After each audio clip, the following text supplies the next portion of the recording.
In front of me is Oukitel WP35 and today I would like to show you how you can rename it.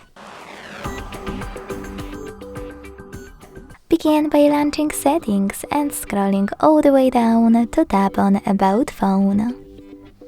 Then hit the device name over here and type in wherever you want to, like Sunny.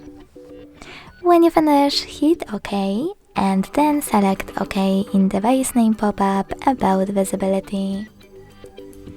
As you can see, after that, name of my device has changed. Thanks so much for watching. If you enjoyed this video, leave a like, comment and subscribe. Bye!